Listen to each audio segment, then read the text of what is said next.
At this point, we've seen several of the key ideas behind the Beatitudes. But let's ask the question, who are these ideas being presented to? What's the audience of this sermon, these Beatitudes, and how does that enlighten us as to what they're about? This is the Sermon on the Mount and its audience. As we look at the Beatitudes as a piece of wisdom theology that's all about flourishing, when it comes to the audience, we might expect to see certain things that would be hallmarks of flourishing. Maybe we would expect to see people who are doing well financially, or people who have a fantastic family life put together, or maybe their career is going really well.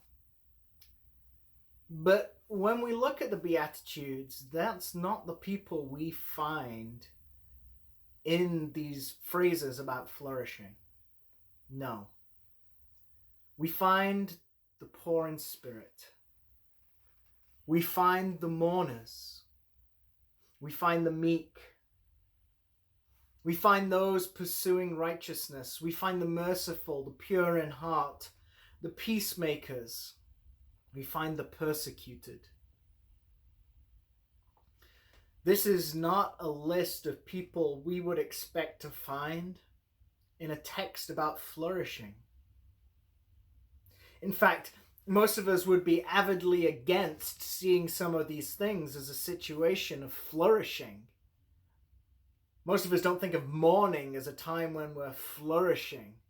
Most of us don't think of poverty as a time we're flourishing. Most people don't think of peacemakers as people who are flourishing. I mean, at the end of the day, a peacemaker is only a peacemaker because they've been in a place of conflict. Here is the upside down, inside out reality of the audience for the Beatitudes. It's an audience that most people would not consider flourishing. Yet it is these people that the invitation to flourish is extended to. It's these people Jesus reaches out to and says, come, enter into this way of living. You who are not flourishing, come and flourish with me. That this invitation is extended to those who are not flourishing shouldn't surprise us when we stop and think about it. First of all, let's think about the great Bible narrative and the God who seeks and saves and brings justice. Why do we know him that way? Because time and again we have seen God come in on the side of the underdog, come in on the side of the oppressed. Right back in Exodus, God tells Moses, I have heard my people's cries. And throughout the Old Testament, we see a phrase appearing time and again. There's a reminder that God has for us to take care of the widows, the orphans, and the strangers in our land. God is constantly caring about those who are less fortunate than others. God is always caring about those who do not flourish. This also fits in with Jesus' ministry. Time and time again in Jesus' ministry, we find him associating with the outsider, with the underdog. From the woman who has been bleeding, to the tax man, to the woman caught in adultery, to the blind beggar and the leper. Time and again, Jesus goes to those who do not appear to be flourishing at all and invites them in to flourish with him.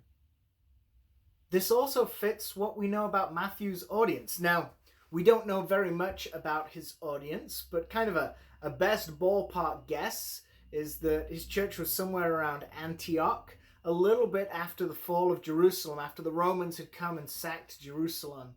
A lot of Jewish Christians that had fled that situation. This is a community in trauma. This is a community in struggle.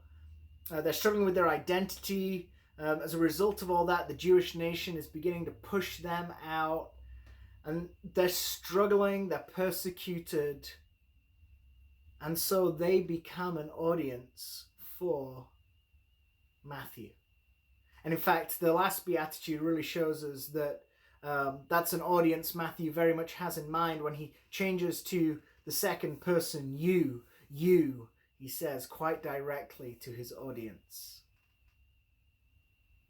So the salvation history of the Bible, the ministry of Jesus, and the audience of Matthew show us there's no surprise how backwards the Beatitudes seem. The invitation to flourish is given to those who are not flourishing. Instead, they become the people who are flourishing because they have set themselves on righteousness. They have set themselves towards the kingdom of heaven. They have set themselves towards relationship with God. One day they will know wholeness and completeness, righteousness in Him. You see, the movement towards flourishing starts in the place where we are not flourishing. That is where God goes to find and seek and save the lost. That is where God goes to invite people to flourish with Him and come into wholeness with Him.